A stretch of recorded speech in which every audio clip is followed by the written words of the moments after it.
Pussycat cake tayo for today's video! Hi Goldies! 1 year ago na since yung huli kong gawa ng ganitong cake, yung cat cake. Pero this time naman, iba lang yung itsura nito. Sa side naman yung face at hindi na sa ibabaw kasi kadalasan sa ibabaw ako gumagawa ng face. Pero yung sinad kasi ni client ngayon is sa side yung face ng ating cat. So ayan, magpapipe lang tayo dyan magdamag guys. Puro ganyan lang. Since yung color ng ating cat ngayon is black and white. Actually, lahat talaga sa ginawa ko before is inuuna kong lagyan ng frosting yung side. Then huli na yung ibabaw. Kaso nga this time, iba yung sinad ni client. Then after natin malagyan lahat ng ibabaw, ayan, kuha lang tayo ng toothpick para matrace natin yung part na iba yung kulay ng frosting nito. Para pantay din po yung gawa natin. Ito nga pala yung pusa ni client. Di ako mahilig sa pusa pero super nakitan talaga ako dito. Hindi ko pala siya ginawang pure black, parang ganyan siya. Nagmix lang ako dyan ng white icing, konting color black, then nilagyan ko lang ng konting cocoa powder. So, share ko lang muna yung una kong ginawang cat cake. Siguro mga magto 2 months pa lang akong gumagawa ng cake nito. Magto 2 months pa lang si Goldie Bakes. Kaya nung nagawa ko yan, sobrang sayo ko talaga guys. Tapos sasabayan pa ng magandang feedback ni client. Tapos ayan pa yung mga iba kong ginawa. 2021 talaga yung year na puro ganyan yung mga pa-order sa akin. Hindi lang cats and puro dogs din. Kaya ang dami talaga nagtatanong sa akin kung gumagawa ako ng cake na pang aso and pang pusa. Na pwede rin sa kanila, na makakain nila, kaso hindi pa. Ilang beses ko nang pinlano, pero hindi ko alam kung kailan ko itutuloy. Kaya ayan, cake muna tayo na pang tao. Sana bumalik din yung mga puro fur cakes yung designs. So ayan, balik po tayo sa cake. Ayan, natapos na yung mga chika bells, pero nagpapipe pa rin po tayo. Partida guys, naka fast forward po yan. Pero mamaya makikita nyo yung hindi naka fast forward. So, panoorin nyo lang guys hanggang sa matapos.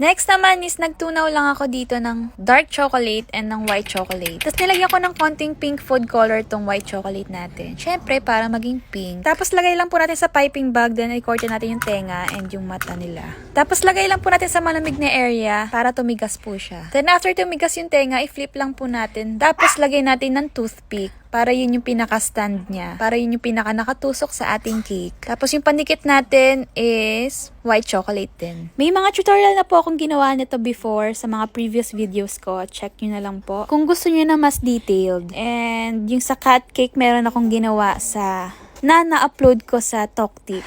Super cute nun guys. Ang cute din ng kwento. And super cute din talaga ng pusa. Kaya watch nyo rin yun guys. At ayan po yung aking account. Pa-follow na rin po. Thank you! So, ayun, nilalagay na po natin ng mata. Tapos, kung gusto nyo mas detailed yung itsura ng cat, kung walang kayo ulit ng toothpick para magalaw-galaw natin yung buhok nila. Para hindi lang siya yung as in pinipe lang na basta-basta. So, ayan, pinagawang color blue ni client yung ilong. Gusto ko sana dito color pink ka sa boy daw yung kanyang cat. Tapos, ayan, tinanggal ko rin yung chocolate na ginawa nating bibig. Bali, nagpipe na lang ako kasi para mas gusto ko mas maliit yung bibig niya. Ay, napalaki yung gawa ko sa una. Tapos, ayan, parang may kulang. Parang may mali ako dyan na napapansin. Nakikripihan ako. Di ko alam, pero sinan ko naman sa mga kakilala ko and nakita naman sila. And, syempre, si client din. Kasi, hindi pa ako nakontento. Naglagay pa ulit ako. Nagpipe pa ulit ako dyan sa tenga ng ating cat.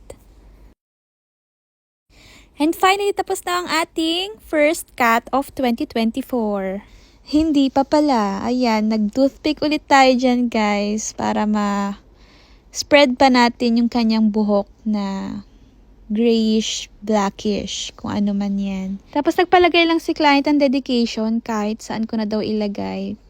Pero syempre, dyan ko nilagay sa ating drum board sa harapan para basa naman agad. Tapos ang huling talpak natin, ayan yung ating ribbon. Ayan, totoo na pong tapos na yung ating cat cake. Super cute naman, diba? Ang cute pa rin niya. Hindi naman siya nakakatakot. Sana may magpagawa pa po ulit sa akin ng ganito. So, tingin nyo magkano yung price nito?